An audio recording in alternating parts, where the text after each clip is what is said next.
Қайырлы күн достар. Бүгін біз сүзбеден печенье пісіретін боламыз. Бізге қажетті заттар: үй температурасында еріп тұрған сары май, қаймақ, бір жұмыртқа, ұн және қопсытқыш қажет. Үй температурасында еріп тұрған сары майымызға қаймақ қосамыз.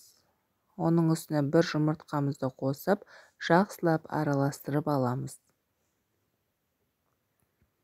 Бізде барлығы біркелкі болып араласқаннан кейін қопсытқышымызды ұнның үстіне қосып араластырып аламыз. Електен өткізіп ұнымызды қосамыз. Жақсылап қолға жабыспайтындай қылып қамыр илеп аламыз. Біздің қамырымыз өте жұмсақ, әдемі болып шығады. Қамырымызды илеп болғаннан кейін жарты сағат холодильникке жібереміз.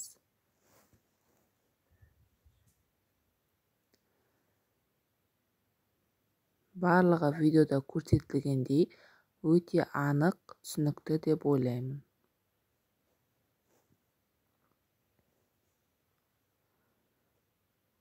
Қамырымызды холодильникке жібергеннен кейін салмасын дайындаймыз.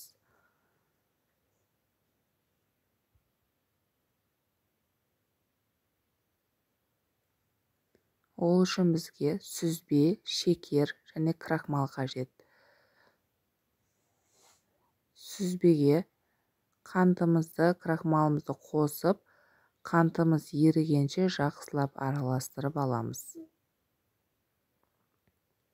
Холодильниктен шыққан қамырымызды жұқа немесе қалың қылмай, 1-2 мм көлемінде жайып аламыз.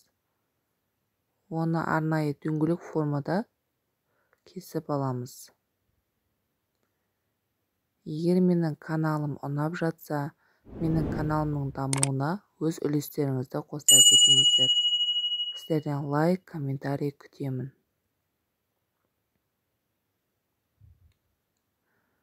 Бізде осындай қамыр шығады.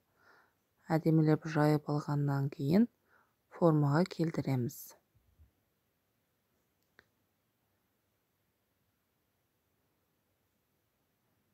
Менде дәл осындай рецептпен 25-27 штук печенье шықты.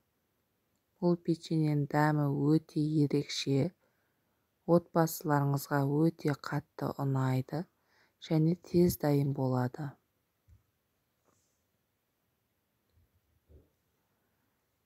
Салмамызды ішіне көп салмаймыз.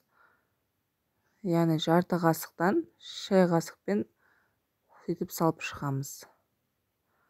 Бұның түйілуі ерекше. Яғни осындай 4 бұрышты етіп түйеміз. Түйген жерін өте мықтылаймыз, өйткені біз қазір пешке салған кезде ашылып кетпеуі қажет. Бұл печеньенің бетіне ештеңе жақпаймыз.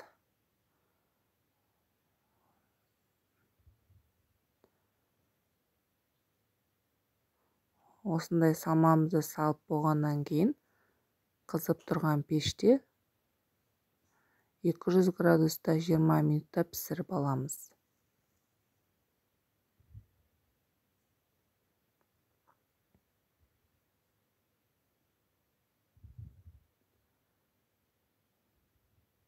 Бұл тестімен жұмыс істеу өте оңай.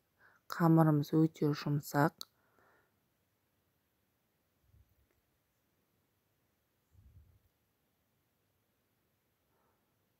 Табамызды майлап, печеньемізді орналастырып аламыз.